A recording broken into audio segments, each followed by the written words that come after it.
여러분, 비목이라는 가곡을 아십니까? 조연히 쓸고 간 깊은 계곡 양진역에, 이 가곡 말입니다. 이 가곡의 배경은 어떻게 되느냐면 1960년도 중반에 평화의 댐 북쪽 14km 지점에 백암산 계곡이 있는데 비무장지대입니다. 육군 소위가 배정을 받아서 한명이라고 하는 소위가 그 부대를 찾아갔는데 어느 날 잡초가 우거진 곳에서 무명용사의 녹슨 철모와 돌무덤 하나를 발견하게 됐습니다. 비무장지대에서. 그런 그 돌무덤의 주인이 전쟁 당시에 나처럼 청년이었을 것이다. 한번 묵상해 보면서 그때를 회상해 보며 자기는 그 경험을 안 했지만 아마 이랬을 것이라고 하는, 그러면서 비목이라고 하는 노랫말을 지었고, 그 후에 장일남 씨가 곡을 붙여서 1970년대 중반부터 가곡으로 널리 애창된 노래입니다. 우리 먼저 육군 관악대의 비목이라는 노래를 한번 들어볼까요?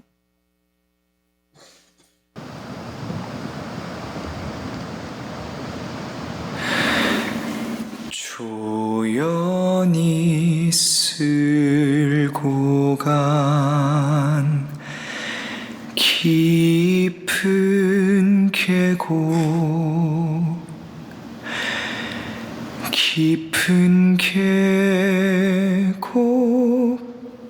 양진역에 비바람 긴 세월로 이름 모를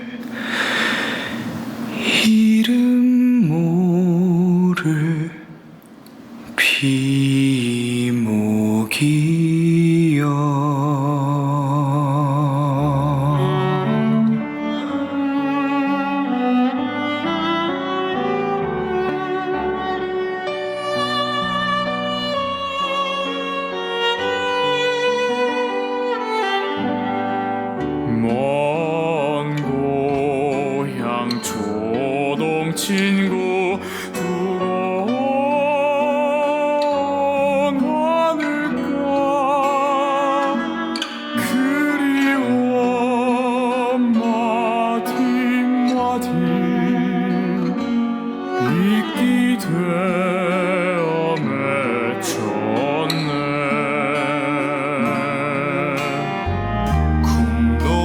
산울림 달빛 타고 흐르는 밤 홀로선 적막감에 울어지친 비목이여 그 옛날 전진스런 추억은 해달파 서러운 아라리 돌이 되어 쌓였네.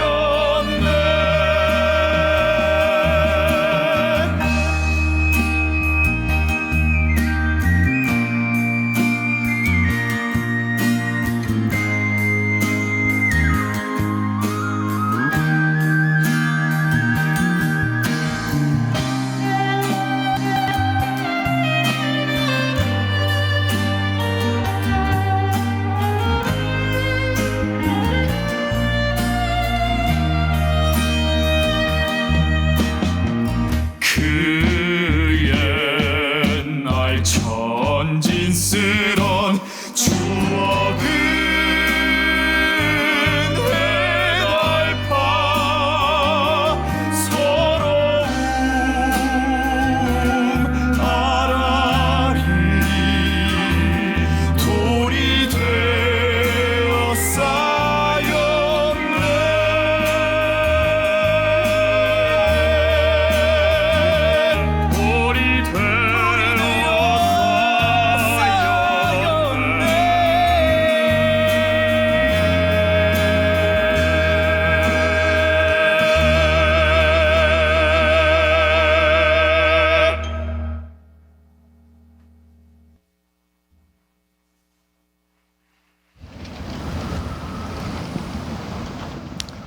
감명 깊지요? 비목 사진도 한 장 볼까요? 비목 사진도 있는데, 예, 예. 이게 백담 계곡에 있는 한 녹슨 철모를 위에다 올려놓았죠. 나무 십자가, 그리고 밑에 돌무덤. 이걸 한 명이 소위가 보고 발견해가지고 비목이라고 하는 노랫말을 쓴 것입니다. 또 한 영상을 보려고 하는데요. 서울 은평구의 은평평화공원에 가게 되면 6.25 전쟁 첫 해인 1950년 9월 22일 서울 수복 작전 때에 녹번리 전투에서, 그러니까 녹번동이잖아요.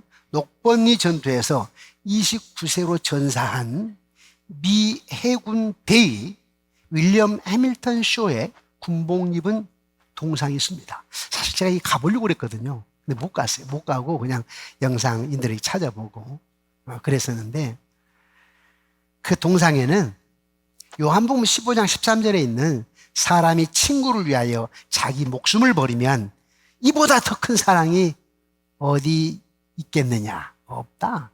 이보다 더 큰 사랑은 없다. 미군인데 한국에 와서 목숨을 잃었다고요?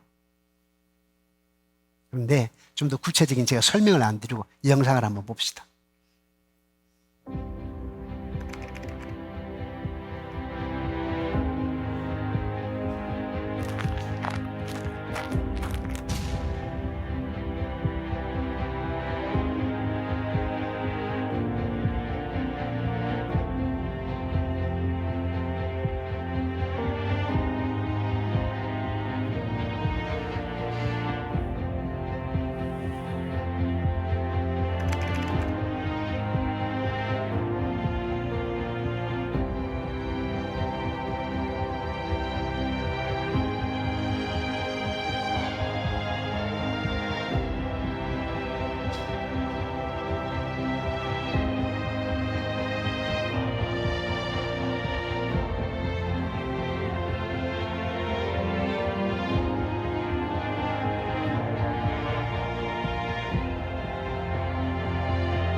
말씀드리겠습니다. 오늘 새벽 북한 공산군은 38선 전역에 걸쳐서 전면 공격을 시작했습니다.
1922년 평양으로 오신 선교사님, 그 선교사님의 아들 윌리엄 쇼. 그래서 윌리엄 쇼이기 때문에 한국 이름 비슷하게 서위렴. 나는 서위렴입니다. 뭐 평양말로. 그는 노르망디 전투에서 아이젠하워를 장군을 도왔고, 인천 상륙작전에 한국 지리와 한국말을 잘하게 되는 윌리엄 쇼는 메가더 장군을 도와서 인천 상륙작전에 성공케 만들었던 인물입니다. 인천 상륙작전을 성공하고 일주일 뒤에 그는 한강을 투하해가지고 녹번리 전투를 하게 되는데, 잠복했던 북병사에 의해서 머리에 총상을 당해 소천, 하나님 나라로 가게 되는 거죠. 그런데 그가 한국에 와서 한국 해양 창설하는데 위대한 공역을 하고, 그리고 돌아가서 미국에서 하버드대 철학 박사 공부를 하고 있고, 아들, 딸이 있고 단란한 가정이에요. 그런데 한국에 전쟁이 일어났다는 거죠. 어렸을 때 내가 자랐던 평양, 아버지와 함께 했던 코리아, 그게 생각이 나가지고 떠날 것인가 남을 것인가. 떠날 것인가. 이건 한국의 어린 아이들이 전적으로 죽어갈 텐데, 내가 어릴 때 평양에 있었는데 이 어린 아이들, 죽어가는 아이들을 내가 여기서 달라는 가정생활을 하고 있을 것인가.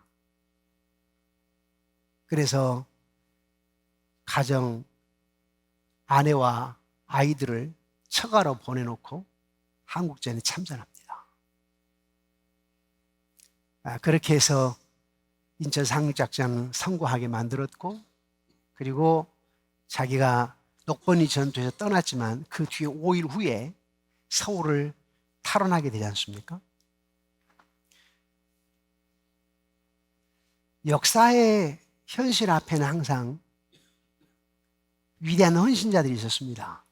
피로 얼룩진 역사. 참, 우리나라는 피로 얼룩진 역사죠. 피로 얼룩진 역사 속에는 생명을 아끼지 아니하고 몸을 던졌던 사람들의 헌신, 희생이 있었기 때문에 사실 오늘 저와 여러분들이 있는 겁니다.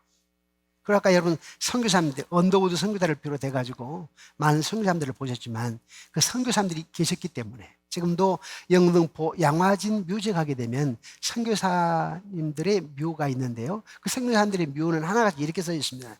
나는 한국을 사랑한다. 한국은 나의 조국이고 나는 떠날 수가 없다. 나는 웨스트민스터 사원에 가지 않고 나는 한국에 묵길 원한다. 다 그래. 한국을 사랑한다라고 하는 겁니다.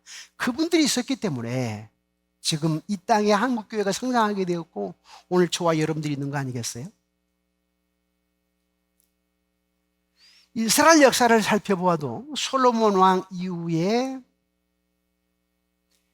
이스라엘 나라가 북쪽 이스라엘과 남쪽 이스라엘로 나뉘어지게 되죠. 나뉘어지게 된 이유는 뭐냐면 우상 숭배 때문에 그렇습니다. 솔로몬 성전이 없었나요? 그들이 제사와 절기 안 지켰어요? 다 지켰다니까요. 하지만서도 삶의 현장은 언제나 세상적인 가치관이었습니다. 우상 숭배. 어디 가서 뭐 빌어서가 아니라 마음속에 최고의 가치는 명예고 돈이고 세상 쾌락이고, 이러다 보니까 솔로몬 성전이 있음에도 불구하고 하나님 솔로몬 성전을 다 무너뜨리게 만들어버렸던 거죠. 바벨론의 침략으로 인해 느부갓네살 다 무너뜨린 거 아닙니까? 포로로 끌려갔어. 그 포로로 끌려간 중에 누가 있었느냐니까 느헤미야가 있었는데, 느헤미야는 하나님 제일 중심의 한 소년이었습니다.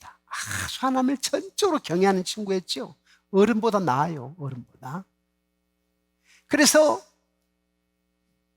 느부갓네살의 왕의 술 맡은 관원이 되었어요. 왕이 그때 당시에는 포도주를 마시니까 그 누가 독을 넣으면 안 되잖아요. 믿을 수 있는 사람을 술 맡은 관원으로 세우는 거예요. 근데 한번 생각해 봐요. 포로로 잡혀온 사람인데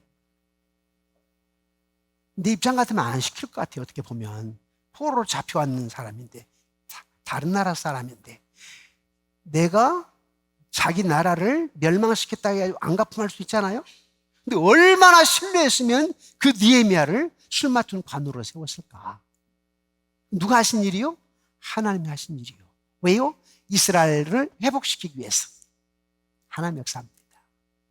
심판해가지고 성전을 무너뜨리고 많은 사람이 죽게 했지만 또 많은 젊은이 끌려가기는 했지만 사랑의 매를 대기는 했는데 그래서 완전히 멸망시키지 않기를 원하신 하나님 아버지의 마음. 그래서 이스라엘을 회복시켜야 되겠다라고 하는 것 때문에 느헤미야를 술 맡은 관원으로 하나님이 세우게 만드는 거예요. 느부갓네살 왕의 마음을 움직이시면 하나님이니까. 그렇게 해서 느부갓네살이 느헤미야가 왕의 술 맡은 관원이었는데 하루는 조국에서 하나니를 비롯해가지고 두 사람이 와서 자기 조국에 대한 소식 전가를 주었습니다. 그런데 그 소식이 뭐냐니까 성은 회파되고 성문은 불타버리고 백성들은 환난과 능욕 가운데 있다는 거예요. 아주 처참한 생활이라는 거예요. 그걸 생각하면서 너무너무 가슴 아파했어요. 나는 지금 왕궁에서 이렇게 호요식을 하면서 부귀영화를 누리지만 그러나 내 조국을 잊을 수는 없다. 조국에 대한 관심. 첫째, 우리가 사랑의 길은 뭐냐면 조국에 대한 관심이에요. 나라에 대한 관심. 여러분, 나라에 대한 관심을 가져야 됩니다. 근데 참 쉽지 않아요. 흔히 우리 그러잖아요. 아유, 정치, 정부 듣기 싫어. 그러잖아요. 그래버리면, 자, 여러분들이, 크리스찬 여러분들이, 어른들이 그래버리면 무슨 문제가 있을까? 우리 다음 세대의 행복이랑은 풍요란 있을 수가 없어요. 어른들이 자기 개인적인 감정에 인해 가지고 정치고 정부가 뭐 필요 없어 해버리면 관심을 갖지 않게 되면 다음 세대의 행복과 평화와 자유는 풍요는 있을 수가 없습니다. 그런데 느헤미야는 자기가 호의호식하면서 고객 안 가도 돼요. 그럼에도 불구하고 고국을 생각하면서 조국에 대한 관심을 갖게 되었습니다. 관심. 형편을 물은즉 2절에 보니까 자기 조국에 대한 형편을 물은즉 그랬잖아요.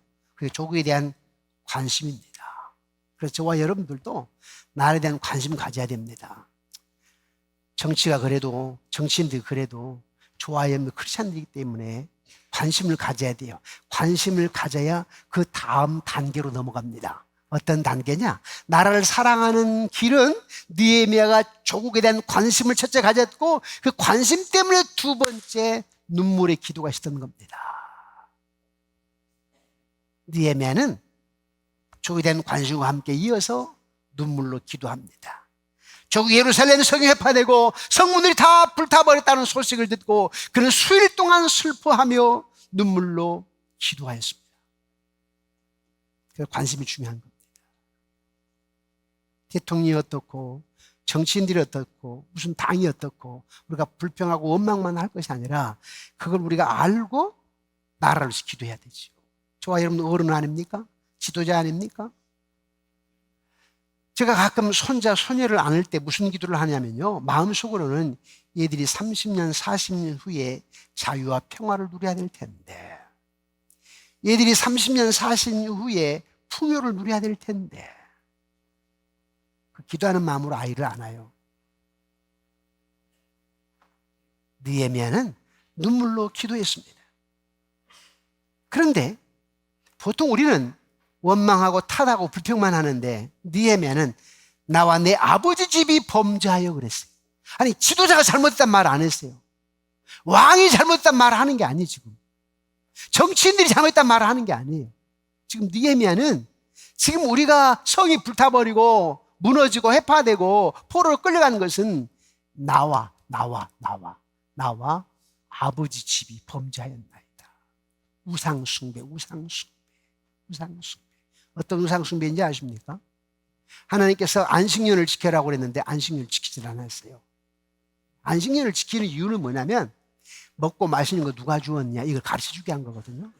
그런데 자기 다 먹고 살 것처럼 안 지켰어요. 무려 490년 동안 딱 70년, 70회죠. 그래서 하나님 딱 끌고 가가지고 70년 동안 포로 생활하게 한 거 아니에요? 느헤미야는 우리 조상들의 우상 숭배 때문이야. 여러분들이 만약에 크리스찬이라고 하면서 전적으로 하나님 제일 중심이 아니면 교회는 다니기는 다니는데 뭔가 직분은 가지고 있는데 뭐 상표 레떼로 붙이고 있는 것처럼 뭐가 갖고는 있는데 하나님 제일 중심이 아니면 앞으로 20년 30년 후에 여러분 자녀의 행복은 없어요. 지금은 여러분들이 어느 정도 풍요를 누린다고 하지만 세상에 대한민국 같은 나라가 어디 있습니까? 얼마나 좋습니까? 저 어디 외국 여행 가고 싶은 생각이 없어요. 대한민국이 이렇게 좋은데. 그런데 우리 자녀 세대까지 누리게 해야 되지 않겠어요? 누가 해야 돼요? 전에는 언더우드 선교사님을 통하여서 그 윌리엄 쇼 이런 분들, 아까 이름 모를 비목이요, 이런 사람들 때문에 오늘 저와 여러분들이 안녕과 행복과 풍요가 있다면 이제는 여러분들이 갚아야 돼요. 여러분들의 나라 민족을 기도해야 된다고. 눈물로 기도해야 돼요.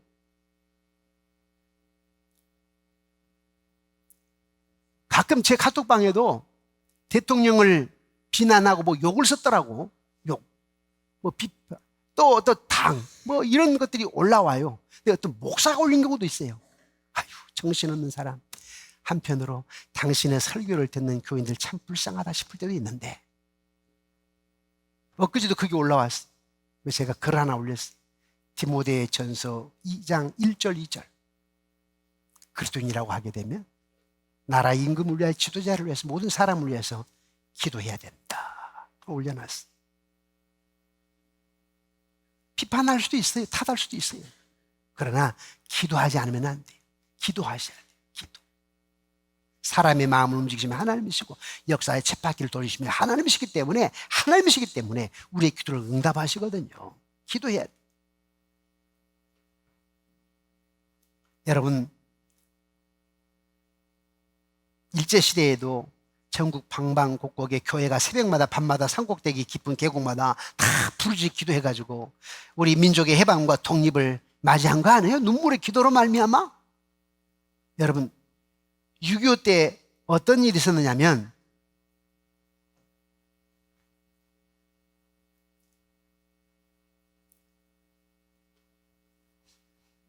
서울이 3일 만에 함락돼 버렸죠. 낙동강까지 전선이 밀렸을 때 많은 전국에 있는 목사님, 장로님들이 부산으로 피난한 거예요, 다들. 근데 부산에서 많은 목사님들과 장로님들이 초량교회로 모였어요, 초량교회로. 그래서 거기에서 40일 동안 금식하며 기도를 합니다. 물론 40일 동안 전날 기도한 건 아니겠지만, 금식한 건 아니겠지만, 돌아가면서 기도하고 금식하고 40일 동안 금식 기도를 하고 서로 돌아가면서 기도하고 외치고 눈물로 나라 민족에서 회개 기도를 하고 외쳤는데, 마치는 날 어떤 일이 있었느냐? 우르쾅쾅 막 먹구름이 피가 천둥 번개가 막 일어나고, 그리고 그 다음날 유엔군이 파견돼 온 거예요. 그리고 그 기도의 열매로 메가드 장군의 인천 상륙 작전이 성공한 겁니다. 부산 초량교회에서 전국의 목사님들과 장로님들의 눈물의 기도로. 자, 그렇다면 오늘 저를 비롯해서 우리 목사님들, 장로님들, 교육자들, 아니 여러분들 뭘 해야 될까요? 나라가 지금 좀 어려운 가운데 있잖아요. 응? 눈물로 기도해야 돼요. 그런데 코로나19로 인하여서 기도도 무너졌고 교회 예배도 다 무너진 거 아니에요? 언론들의 기독교 탄압, 또 아니라고 하는 사람도 있겠지만 나는 분명합니다. 언론들의 기독교 탄압. 그러다 보니까 다들 교인들조차도 기독교에 대한 부정적인 시각으로 바라보아요. 우리는 지금 그럴 때가 아니거든요. 나라와 민족을 기도할 때입니다. 느헤미야는 나라에 대한 관심을 가졌고 눈물의 기도를 드렸고, 그리고 마지막 세 번째로는 나라의 사랑하는 길 때문에 헌신을 다짐합니다. 어떤 헌신 다짐이죠? 11절에 보니까 이 사람 앞에서 은혜를 입게 하옵소서. 이 사람 앞에서 은혜를 입게 하옵소서. 이 사람이 누구냐니까 느부갓네살 왕입니다. 무슨 말이냐면, 내가 느부갓네살 왕 앞에 가가지고, 왕이시여, 내가 얼마 동안 내 조국에 가가지고 내 조국을 좀 회복시키기를 원합니다. 그리고 오겠습니다. 그런데 그 성을 누가 무너뜨렸는데? 느부갓네살 왕 아니요? 허허, 이 무엄한 주고 내가 이놈을 술 맡은 관원으로 세웠더니 쓸데없는 생각을 하는구나. 잡아다가 죽이라고 할 수 있지 않습니까? 말이 안 되거든요. 은혜를 입은 왕이 은혜를 입었는데, 그런데 또 무슨 은혜를 입기를 원했느냐니까? 왕의 마음이 변화돼 가지고, 그래 갔다 오너라, 그 은혜를 입게 해달라는 거예요. 왕의 마음을 움직이신 분도 하나님이시니까. 내가 여차저차 하니까 내가 좀 다녀오겠습니다라고 할 때 왕의 마음을 움직여서 내가 가서 이스라엘 성을 그걸 회복시키고 올 수 있도록 그 허락하는 은혜를 입게 해달라고 기도하는 거예요. 헌신을 다짐한 겁니다.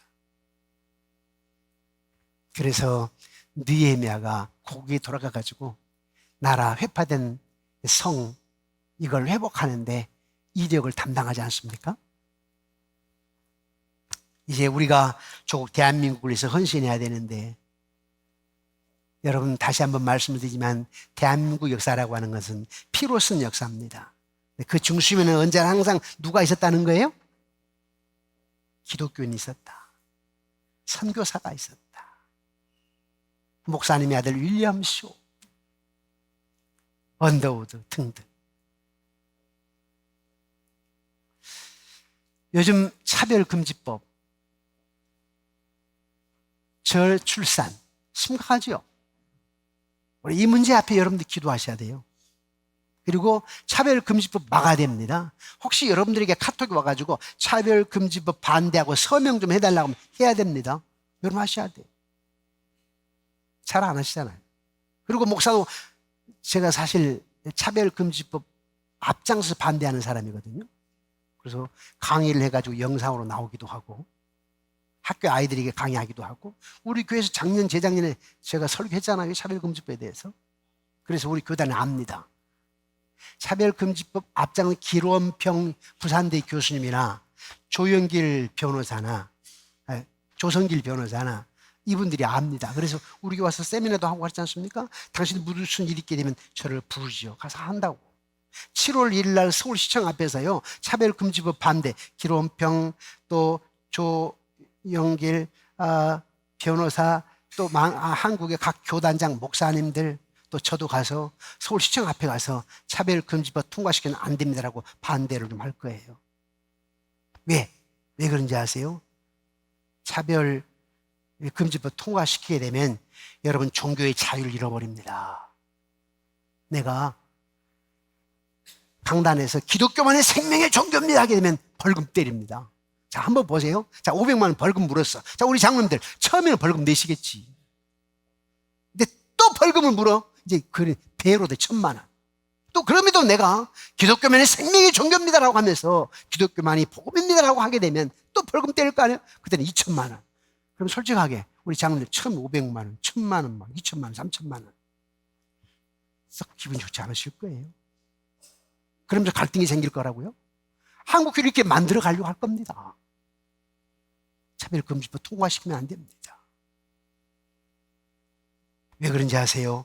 동성애는요, 성경에서 금하거든요. 로마서 1장 27절에 그와 같이 남자들도 순리대로 여자 쓰기를 버리고 서로 향하여 음욕이 불릴 듯하며 남자가 남자와 더불어 부끄러운 일을 행하여 그들의 그릇 때문에 상당한 보응을 그들 자신이 받았느니라. 레위기 18장 22절에 너는 여자와 동침함 같이 남자와 동침하지 말라. 이는 가정한 일이냐. 수많은 성경 구절이 동성애를 반대하고 있어요. 그러니까 여러분들이 차별금지법, 한마디로 말하면 동성애를 옹호하기 위한 거거든요. 만들자고 하는 건데 그걸 목사님이 반대하니까 목사님 가만 계시지. 차별이라고 하는 거 안 받아야 되잖아요. 인권 하면서. 그런데 여러분 한번 여러분 생각해 봐요. 여러분 왜 우리나라에 이 인권 하면서 북한 인권은 얘기 안 하죠? 우리 얘기해야 되거든요. 북한 3대에 걸쳐서 인권 무너뜨리니까 이거 안 된다 얘기해야 될 거 아니에요? 정신대 안 하잖아요. 그러면서 한국에서 인권 한다고? 근데 그걸 덩달아 여러분까지 하면 되겠어요?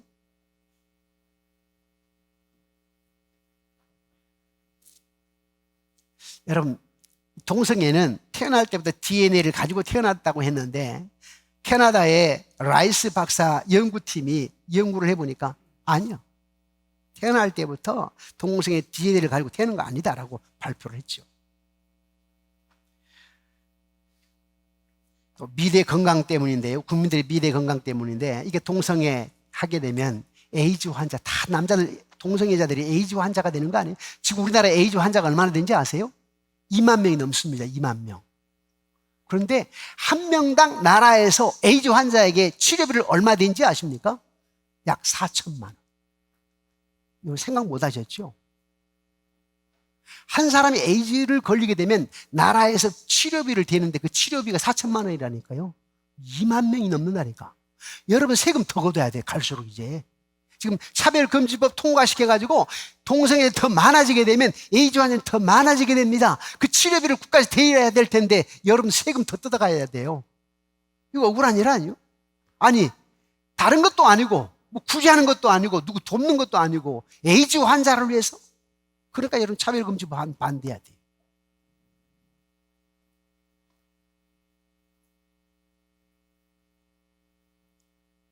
사랑하는 성도 여러분, 국가에 대한 사랑에 관심을 가져야 됩니다. 그리고 국가를 위해서 여러분 헌신해야 됩니다. 눈물의 기도를 드려야 됩니다. 그냥 안 믿는 사람들처럼 나라나 비판하고 유정자나 비판하고 대통령을 비판하고 어떤 당들 비판하고 이럴 사람들이 아닙니다. 우리는 크리스찬, 그리스도인, 거룩한 영향력을 미칠 사람들, 구별된 사람들입니다. 선교사님들, 나라를 위해서 피의 역사를 썼던 그 몇 사람들을 위해서 오늘 저와 여러분이 있다면 이제는 여러분들이 다음 세대를 위해서 존재하며 사명감을 감당해야 됩니다. 오늘 이 자리가 잠깐 와서 설교를 듣는 자리가 아닙니다. 여러분 생각을 새롭게 하고 여러분 나라와 민족을 위해 기도해서 다음 20년, 30년 후에 풍요와 행복을 가져줘야 될 그릇들입니다. 아멘이십니까? 생각을 바꿔야 돼요. 생각을. 긍정적이고 적극적이고 소망을 가지고 믿음을 가지고 하나님이 하신다라고 하는 역사의식 속에서 믿음으로 승리하는 저와 여러분. 그냥 뭐 어떤 나의 가게, 사업, 아픔, 직장 이 정도로 우리는 끝날 사람들이 아니에요. 그 세상 사람들은 그러죠. 그러나 우리는 나라와 민족을 위해서, 다음 세대를 위해서 제사장 나라가 되기 위해서, 이 나라가 세계 속에 복음을 전하는 제사장 나라가 되기 위해서 경제 성장을 통해서 국민들의 인격 성장을 위해서 기도함으로 말미암아 경제도 성장하고 국민들의 의식, 인격도 성장하고 그래서 우리 아이들 다음 세대가 풍요로운 행복한 삶을 누리게 하는 데에 도구로 쓰임받는 저와 여러분 되어지기를 주님의 이름으로 축원합니다.